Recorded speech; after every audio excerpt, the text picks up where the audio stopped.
Gassama. Merci bien à Chérif Diop, le directeur exécutif d'Amnesty International section Sénégal.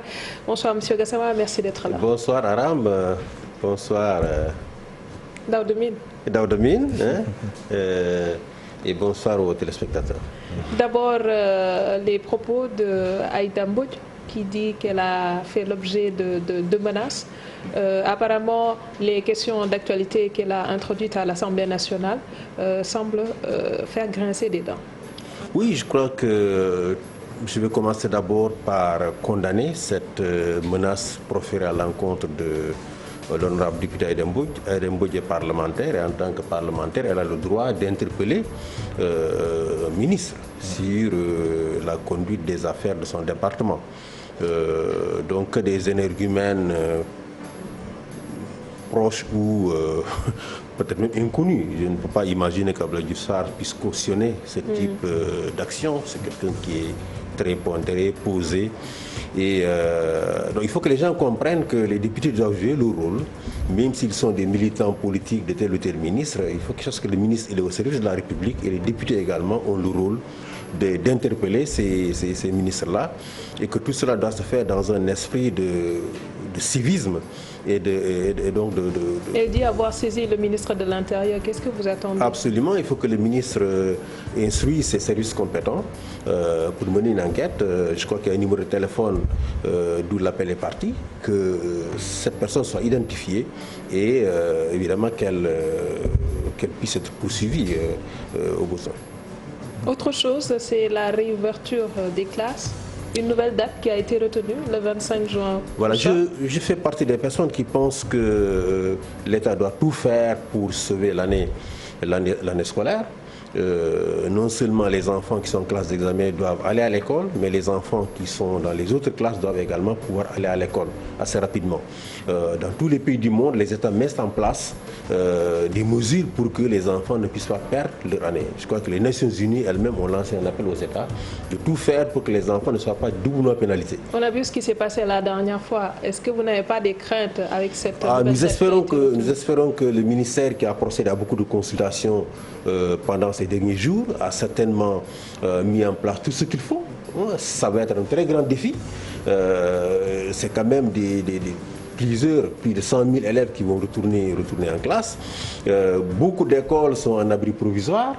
Il va falloir certainement trouver des alternatives à certains locaux dans beaucoup de villages et dans beaucoup de communes du pays.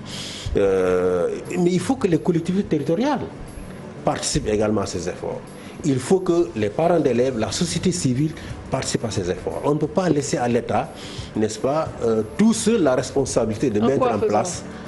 Je veux dire, les collectivités territoriales ont la responsabilité également d'apporter un soutien aux écoles en termes d'équipement, en termes de matériel.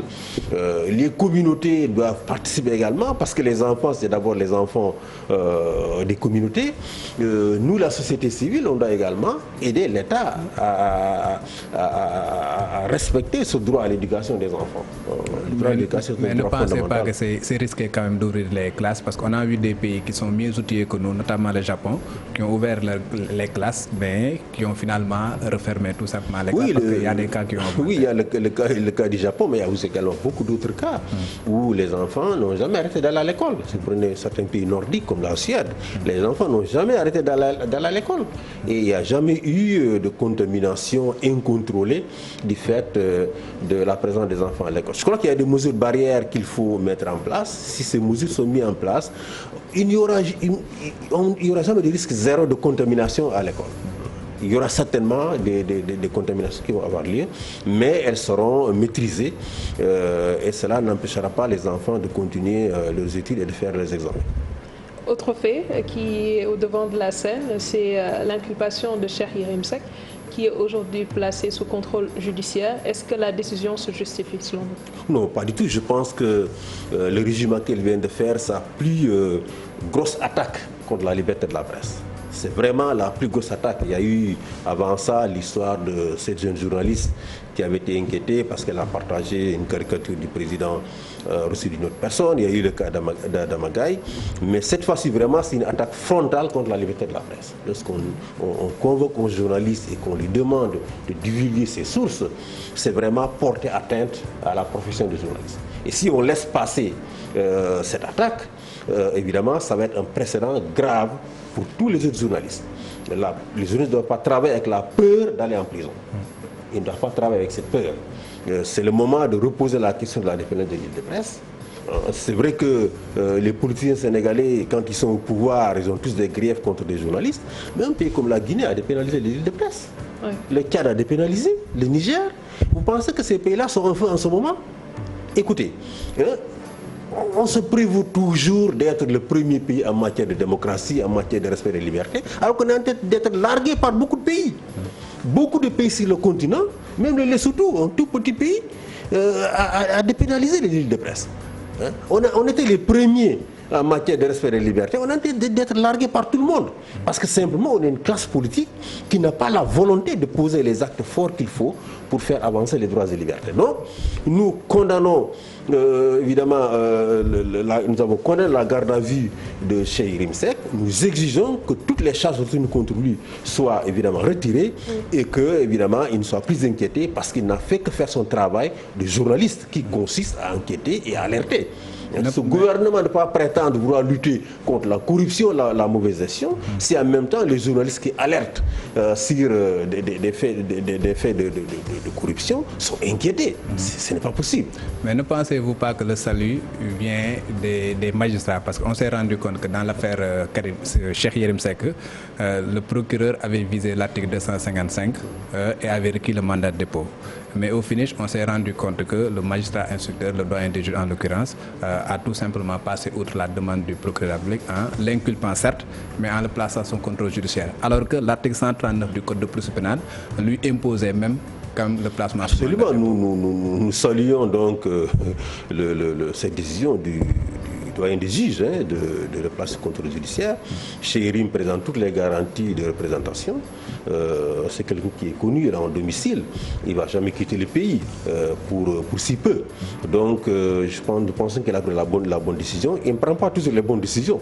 Il y a celles que nous attendons de lui.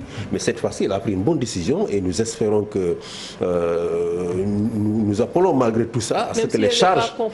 Nous appelons malgré tout cela à ce que les charges soient retirées. Et que Cheikh Yérim Seck et tous les autres journalistes ne soient plus inquiétés pour des fautes qu'ils auraient commises dans le cadre de leur travail. L'argument qui pourrait être avancé par certains, c'est qu'aujourd'hui, liberté de la presse ne signifie pas impunité. Oui, mais vous savez, personne ne dit qu'il faut accorder l'impunité aux journalistes. Mais il est également reconnu dans beaucoup de pays que les peines privatives de liberté sont disproportionnées pour les délits que les journalistes commettent habituellement dans le cadre de leur travail. La Cour africaine des droits de l'homme et du peuple a rendu un arrêt qui s'impose au Sénégal. Les avocats ne font pas souvent recours à ces juridictions, mais la Cour a rendu un arrêt dans une affaire qui oppose d'ailleurs qui a opposé un journaliste burkinabé à un parlementaire de son pays, a dit clairement que les peines privatives de liberté pour des délits portant atteinte à l'honorabilité des personnalités publiques sont disproportionnées. Autrement dit, on ne peut pas appliquer, on ne devrait plus, dans un État membre de l'Union africaine, appliquer les peines privatives de liberté pour des délits tels que la diffamation, les injures publiques, atteinte à l'honorabilité du président, etc. Les sanctions pécuniaires ou d'autres types de sanctions devraient suffire. Et même pour les sanctions pécuniaires, la Cour a dit qu'il faut que ce soit des sanctions symboliques. Il ne faudrait pas que ce soit des peines qui, évidemment, mettent en faillite les groupes de presse. Mais M. Gassama, si on prend le code pénal, quand même, il y a deux délits de presse. Il faut réformer, on doit réformer. Énormément de réformes à faire avec ce code pénal. Même le code de la presse qui vient d'être adopté aujourd'hui, il faut le revoir. Laissez-moi finir. Donc, au niveau du code pénal, il y a deux délits de presse. Il y a la diffamation et la diffusion de fausses nouvelles. Pour ce qui concerne la diffamation, on n'a jamais vu quand même un journaliste condamné à une peine ferme et envoyé en prison. Mais il y a quand même l'article qui concerne la diffusion de fausses nouvelles. Vous êtes d'accord pour qu'on laisse l'article comme tel et que les gens... Nous pensons qu'il faut réformer, cela. Un journaliste, il travaille, il y a énormément de risques auxquels il est soumis. Il collecte des informations. Il peut être manipulé. Il peut diffuser de fausses informations sans avoir l'intention de le faire. On ne peut pas l'envoyer en prison pour cela. Donc, on a un code pénal extrêmement répressif. Pratiquement pour toutes les infractions. Mais vous ne pensez pas que cela porte... Vous avez des peines de prison. Mais est-ce que... Il faut revoir tout cela. Mais est-ce que ce n'est pas la porte ouverte aux dérives quand même? Non, je pense que les journalistes sénégalais sont quand même très bien formés. En tout cas, il y en a certains. La plupart sont bien formés. Je crois que le nouveau code de la presse donne à la corporation les pouvoirs, ou même vous avez des responsabilités en la matière, de faire en sorte que la profession, l'accès à la profession soit maintenant réglementé. Que n'importe quelle personne qui n'a même pas le niveau du BEPC crée son petit site internet et s'affible du titre de journaliste et l'utilise pour faire du n'importe quoi. Cela existe également dans ce pays. Il faut réglementer tout ça et faire en sorte que les vrais professionnels puissent accéder à la profession et que ceux qui ne remplissent pas les critères ne puissent jamais se prévaloir de la qualité de journaliste. Quel est le regard aujourd'hui que vous portez sur les questions de liberté de la presse sous le magistère du président Macky Sall? Je pense que jusqu'ici la situation a été relativement bonne, hein, mais ce qui vient d'être posé avec le cas de Yérim Seck est vraiment inquiétant. Et je me réjouis d'ailleurs que le SYNPICS soit monté au créneau, que d'autres organisations de journalistes soient montées au créneau, ce qu'ils n'ont pas fait dans le passé. Ça montre qu'on a compris, n'est-ce pas, le danger qui vraiment est en train de guetter la profession avec cette affaire de chez Yérim Seck. Et il ne faudrait surtout pas qu'on laisse passer cette affaire. Chez Yérim ne doit plus être inquiété. Il faut que les charges qu'on est en train de retenir contre lui soient retirées et que, évidemment, il puisse continuer à faire son travail de même que tous les autres journalistes. On vous a entendu dire que les libertés individuelles ont régressé sous le magistère de Macky Sall. Qu'est-ce qu'il vous le fait dire? Oh, mais vous savez, nous faisons le monitoring de la situation tous les jours. Autant RSF fait le monitoring, autant nous faisons le monitoring de la situation. En ce qui concerne les manifestations, en ce qui concerne les décès en détention, en ce qui concerne les décès lors des manifestations, c'est quotidiennement que nous faisons évidemment le monitoring, nous tenons des statistiques et ce que nous le disons, c'est là-bas des informations que nous recevons de tout le pays. Amnesty est une organisation qui est présente dans toutes les communes du Sénégal. Il n'y a pas une seule commune au Sénégal où on n'a pas de présence. Et donc, nous avons des oreilles partout, nous avons des yeux partout, nous recevons des informations, nous les analysons, et c'est sur la base de ces informations que nous prenons des positions. L'État vous dirait, oui, on a des statistiques qui disent le contraire. On dit très bien. Mais vous savez, les manifestations qui ont sens, c'est les manifestations revendicatives. Si vous voulez mettre dans vos statistiques toutes les manifestations de soutien au président, toutes les manifestations organisées sur la voie publique pour faire des séances de tam-tam ou des baptêmes et autres, dans les statistiques des manifestations autorisées pour vous prévaloir de respecter les droits et libertés, je pense que vous faites fausse route. Les manifestations qui nous intéressent, c'est les manifestations revendicatives. Les manifestations qui sont organisées par la société civile, par les syndicats, par les activistes, pour, évidemment, réclamer des droits, réclamer des libertés. Alors, j'en reviens à ce que disait Aïda Mbodj, non pas les menaces proférées contre elle, mais surtout les observations qu'elle a eu à faire sur la gestion du coronavirus par l'État, avec le plan de riposte qui a été mis en place et qui est en train d'être exécuté. Elle souligne des impairs et souligne également des conditions assez douteuses notées dans l'octroi de matériel médical. Vous êtes de son avis ou vous pensez que... Aïda Mbodj est une parlementaire chevronnée, elle est très informée. Ce qu'il dit n'est certainement pas une invention. Nous avons tous constaté qu'il y a eu quand même beaucoup de ratés dans la gestion des fonds du Covid-19. Rien que pour l'aide alimentaire, on a donné quand même tous les pouvoirs au président pour que les choses puissent être faites avec beaucoup de diligence. C'est pour cela qu'on a mis de côté toutes les procédures normales de passation de marché, d'appel d'offres, pour permettre à l'État d'aller rapidement avec justement la délivrance de l'aide aux populations. Aujourd'hui encore, il y a des communes et des villages où l'aide n'est pas encore parvenue. Cela pose problème. Rien que pour cela, l'honorable Aïda Mbodj a le droit d'interpeller le ministre.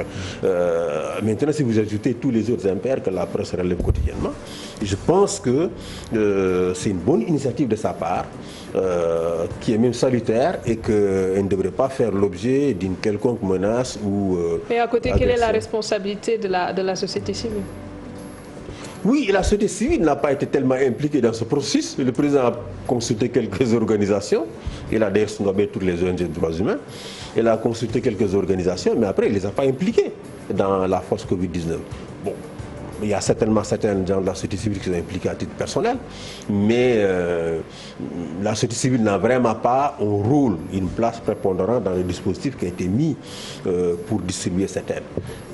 Donc on ne peut pas vraiment blâmer la société civile de n'avoir pas joué son rôle dans ce processus-là.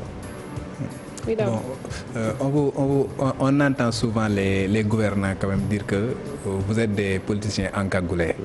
Quel type de relation entretenez-vous avec les gens du pouvoir? Oh, je crois qu'on a de bonnes relations. Hein.